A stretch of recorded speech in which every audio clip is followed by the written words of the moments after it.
is stranger than fiction. Seriously, the truth is stranger than fiction.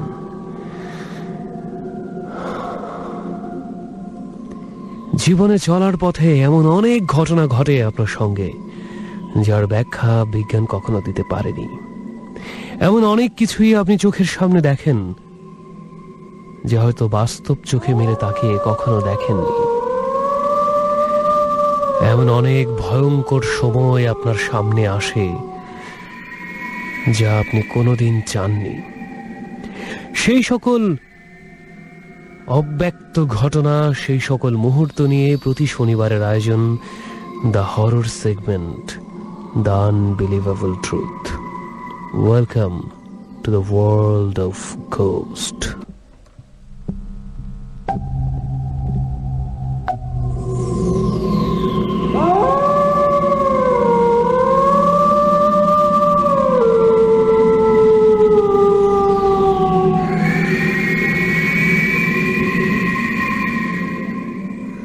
কখনো কি এমন হয়েছে আপনি হাঁটছেন,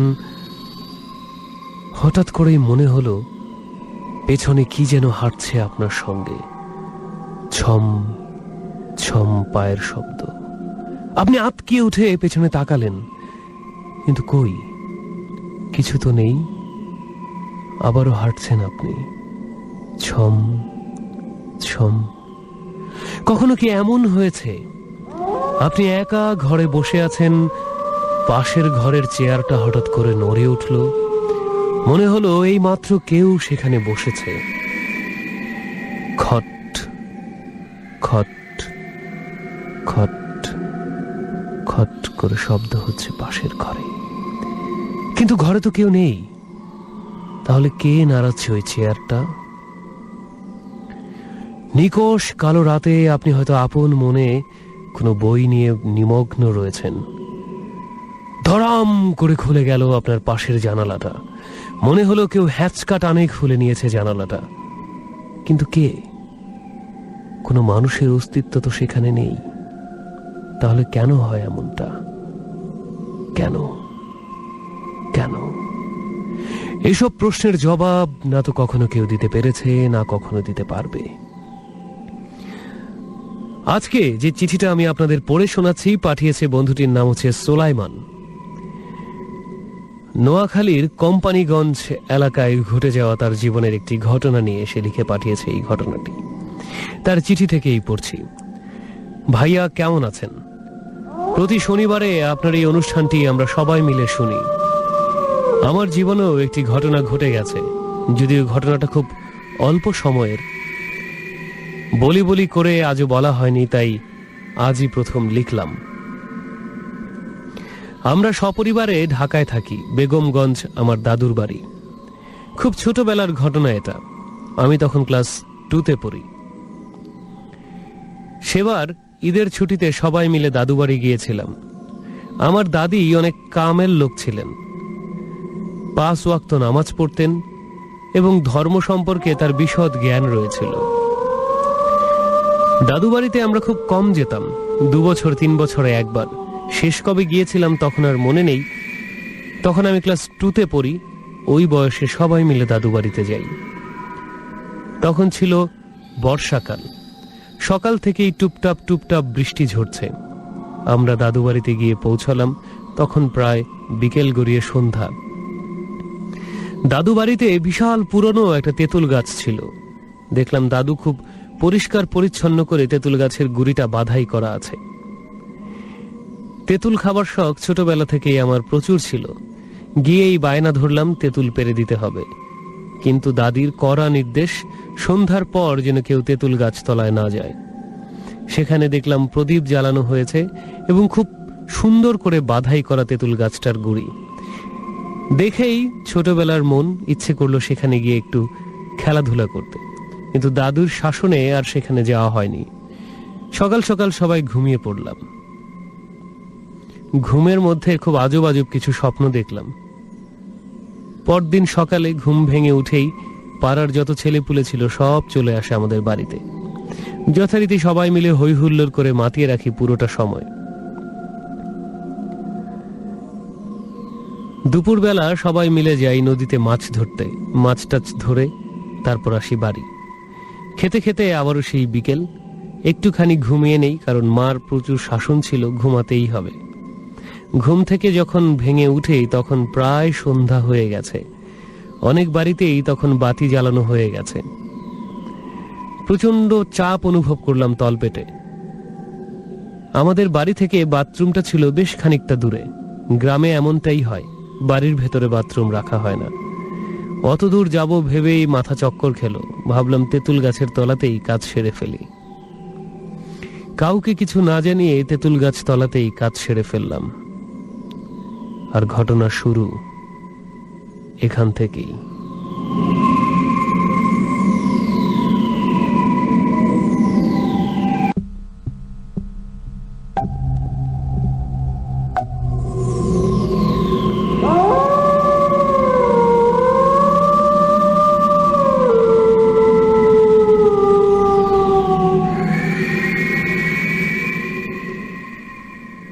আমি যখন তেঁতুল গাছতলা থেকে ফিরছি, হঠাৎ করেই মনে হলো কে যেন কিছু গুঁড়ো মাটি ছেড়ে দিয়েছে আমার ঘাড়ে, শরীরে।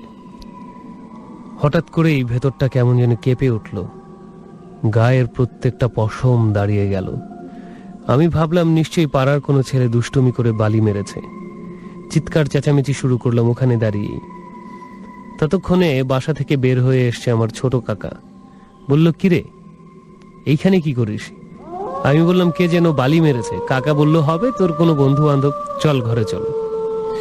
ঘরে এসে যথারীতি সবাই ব্যস্ত আড্ডায়। আমি ছোট মানুষ, তারপরেও সবার মাঝে বসে রইলাম। এরপর খাওয়া দাওয়া, তারপর ঘুম।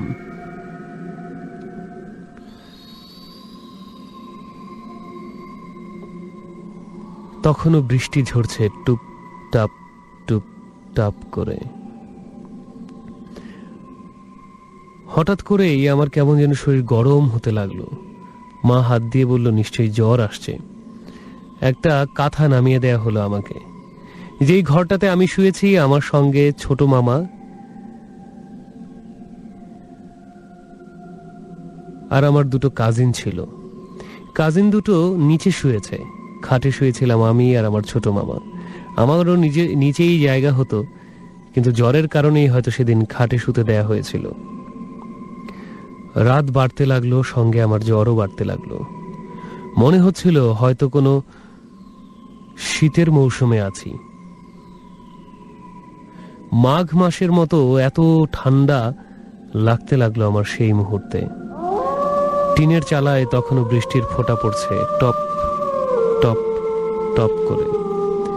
মামা ঠিক আমার পাশ ঘুরে শুয়েছে, আর আমি এ পাশে।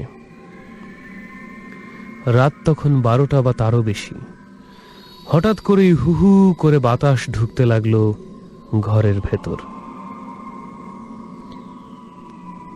আমারও ঘুম ভেঙে গেল। ঘুম ভেঙে তাকিয়ে দেখি মামা ব্যাঘরে ঘুমোচ্ছেন, নিচে আমার কাজিন দুটো ঘুমোচ্ছে। সেই মুহূর্তে কি করব বুঝতে পারছিলাম না।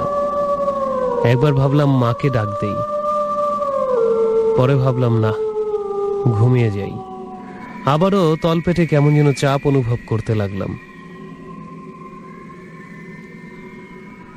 চোখ বন্ধ করে চেষ্টা করছি জোর করে কি করে ঘুমানো যায়।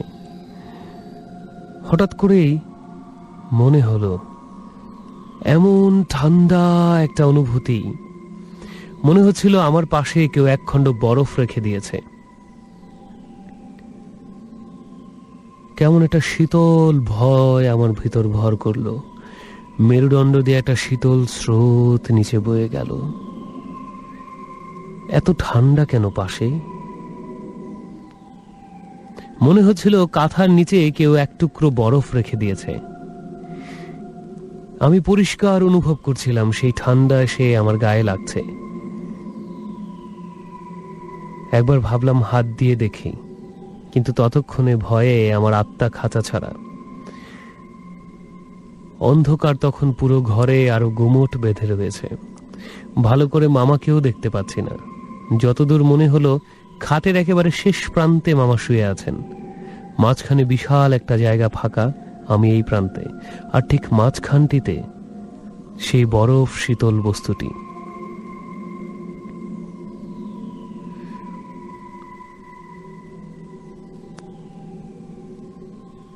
সময় যাচ্ছে, ভেতরে আমার ভয় আরো ঢুকছে। আমার কাঁথার নিচে এটা কি? এত ঠান্ডা কেন লাগছে? হঠাৎ করেই মনে হলো সেই বস্তুটি নড়তে শুরু করেছে। নড়তে নড়তে এবার সেটা আমার পায়ের কাছে চলে গেছে। এমন শীতল ঠান্ডা বাতাস লাগতে লাগলো আমার পায়ে। মনে হলো খানিকক্ষণের মধ্যেই হয়তো আমার পা শীতল বরফ হয়ে যাবে।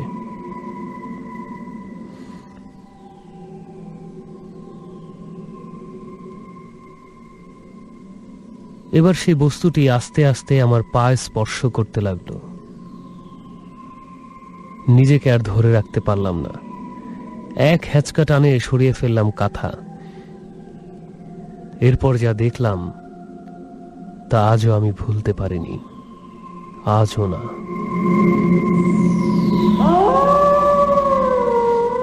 দেখি ফুটফুটে একটা বাচ্চা ড্যাব ড্যাব চোখে তাকিয়ে আছে আমার দিকে। সাদা সেই ঘোলাটে চোখ, রাগ, হিংসা, বিদ্বেষ, এমন ঘোলা চোখ আমি এখনো জীবনেও দেখিনি।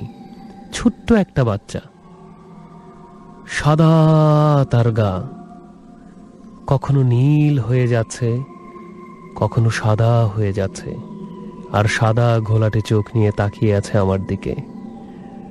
মনে হচ্ছে যে কোনো সময় ঝাঁপিয়ে পড়বে আমার উপর।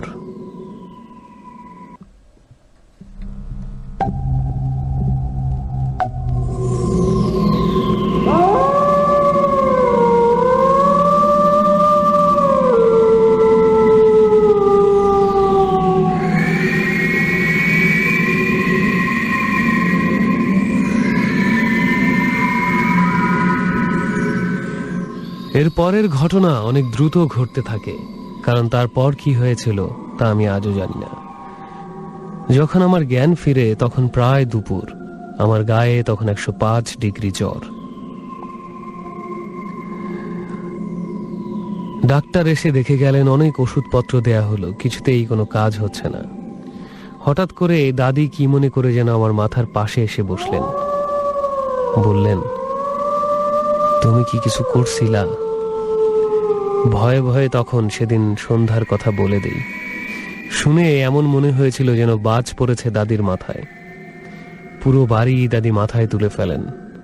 হাজারো বার নিষেধ করা হয়েছিল তেঁতুল গাছের গোড়া যেন কেউ নোংরা না করে। পরে জানতে পেরেছি সেই তেঁতুল গাছে কিছু একটা আছে, এবং সেই জায়গাটা আমি নোংরা করেছিলাম। এবং যেহেতু আমি আমার অজান্তেই করেছি এবং আমি ছোট ছিলাম, তার জন্য আমাকে কোনো শাস্তি দেয়া হয়নি, শুধু একটু জ্বর ছাড়া। কিন্তু তার আগে অনেক ঘটনা ঘটে গিয়েছিল ওই বাড়িতে। ওই গাছের গোড়ায় কেউ যদি ময়লা ফেলতো বা কিছু করত, তাহলে হয়তো সে প্রাণেই বাঁচত না। তারপর পরই বাবা আমাকে নিয়ে চলে আসেন ঢাকাতে। এরপরে দাদু বাড়িতে আজ অবধি যাওয়া হয়নি। এখন আমি অনেক বড় হয়েছি, ইউনিভার্সিটিতে পড়ছি, শেষ বর্ষ, কিন্তু এখনো পর্যন্ত দাদু বাড়িতে যাওয়া হয়নি আর। দাদু প্রায় আসতেন। কিছুদিন আগে মারা গেছেন দাদি। আমি শুধু যাইনি, বাড়ির সবাই গিয়েছিল। ওই বাড়িতে যাওয়া আমার সম্পূর্ণ নিষেধ। সেই জ্বর আমাকে পুরো 1 মাস ভুগিয়েছে। এমনও হয়েছিল শুকাতে শুকাতে আমার শরীর শুধু হাড়গুলি বেঁচে ছিল। তারপরও কি করে যেন বেঁচে গেছি, হয়তো আমার দাদির কারণেই। কারণ দাদিকে পরবর্তীতে শুনেছি সারাদিন নাকি কান্না করতেন ওই গাছের গোড়ায় বসে। তাই বলছি,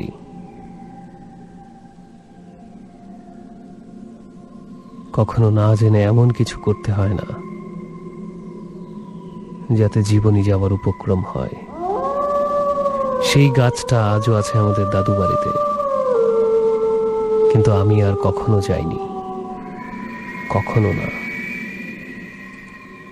আজও না।